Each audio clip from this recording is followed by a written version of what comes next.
اس وقت جب آپ مغربی فلسفہ کہیں پڑھیں، مجھے بتایا گیا کہ تخصص فی الدعوہ کا یہاں پروگرام ہے اور اس میں جو افکار جدیدہ ہیں ان پر بھی کورس ہوتا ہے، اس میں بھی کچھ کتابیں اور مقالات پڑھائے جاتے ہیں۔ افکار جدیدہ میں جتنے بھی افکار ہیں اس وقت مغربی دنیا میں، ان کی بنیاد مغربی فلسفہ ہے۔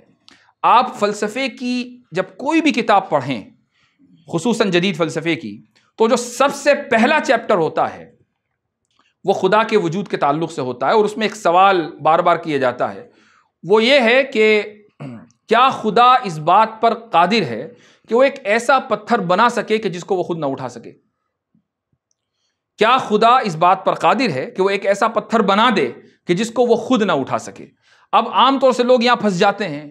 اگر وہ یہ کہیں کہ قادر نہیں ہے تو خدا کی جو قدرت کاملہ ہے اس کا انکار لازم آتا ہے، اور اگر وہ یہ کہیں کہ قادر ہے تو اب اللہ رب العزت کے عاجز ہونے کا مسئلہ آتا ہے کہ بھئی اس نے ایسا پتھر بنا دیا کہ جس کو خود نہیں اٹھا سکتا، اس کا مطلب وہ عاجز ہوا۔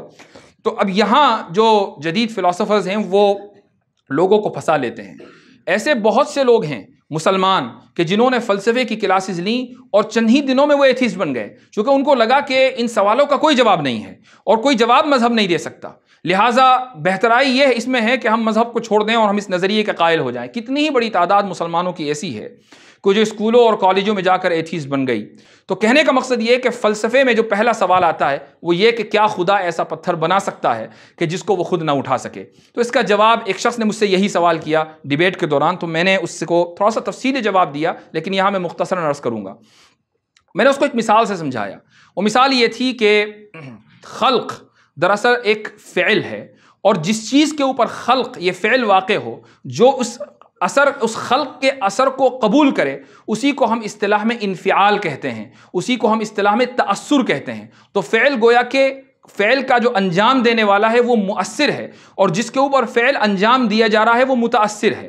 تو خالق مؤثر ہے اور جتنی بھی مخلوقات ہیں وہ متأثر ہیں۔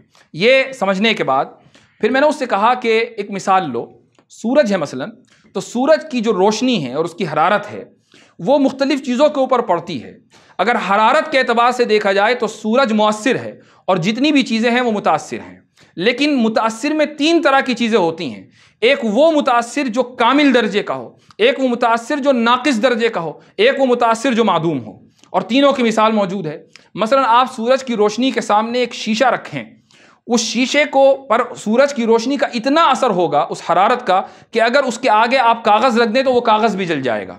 یہ شیشہ جو ہے یہ متاثر کامل ہے، اس نے سورج کے اثر کو مکمل طور سے قبول کیا ہے کہ جو تاثیر سورج میں ہے اب وہ تاثیر شیشے کے اندر آ گئی۔ متاثر ناقص کی مثال یہ ہے کہ ایک پتھر ہے، اس کے اوپر مستقل سورج کی روشنی پڑ رہی ہے، تو سورج کی روشنی کی وجہ سے وہ پتھر گرم ہو جائے گا، لیکن یہ نہیں ہوگا کہ اس پتھر کے محاذات میں اگر کوئی چیز آ جائے تو وہ چیز بھی جل جائے۔ یہ مثال ہے متاثر ناقص کی۔ اور ایک چیز ہے متاثر معدوم۔ متاثر معدوم سے مثال، اس کی مثال یہ ہے کہ مثلا ساؤنڈ ویوز ہیں، میں بول رہا ہوں تو ویوز کے ذریعے آپ تک میری بات پہنچ رہی ہے۔ یہ جو ویوز ہیں ان کے اوپر بھی سورج کی روشنی پڑ رہی ہے چونکہ اسی کائنات اور اسی دنیا کے اندر موجود ہیں، لیکن یہ ویوز سورج کی روشنی یا اس کی حرارت کو قبول نہیں کر رہی ہیں چونکہ یہ متاثر معدوم ہیں۔ میں نے اس سے پوچھا کہ یہ بتاؤ کہ کیا متاثر معدوم کی وجہ سے یا متاثر ناقص کی وجہ سے مؤثر کے اوپر کوئی فرق آیا؟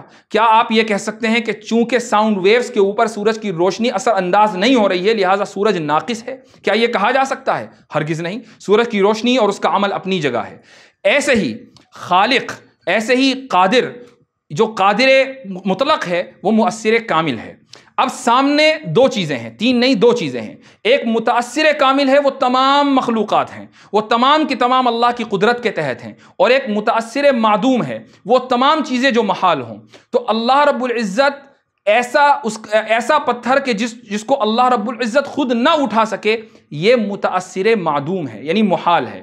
اور جو چیز محال ہو وہ قدرت کے تحت آتی ہی نہیں ہے، اس سے قدرت کے اوپر اثر پڑتا ہی نہیں ہے۔ آپ یہ نہیں کہہ سکتے کہ چونکہ اللہ رب العزت ایسا پتھر نہیں بنا سکتا لہٰذا وہ قادر مطلق نہیں ہے۔ یہ سوال ہی غلط ہے، جیسا کہ یہ کہنا کہ سورج کی روشنی ساؤنڈ ویوز کے اوپر اثر انداز نہیں ہوتی لہٰذا سورج کے اندر نقص ہے، یہ سوال محال، باطل اور غلط ہے۔ بالکل یہی سوال بھی اسی طریقے سے غلط ہے۔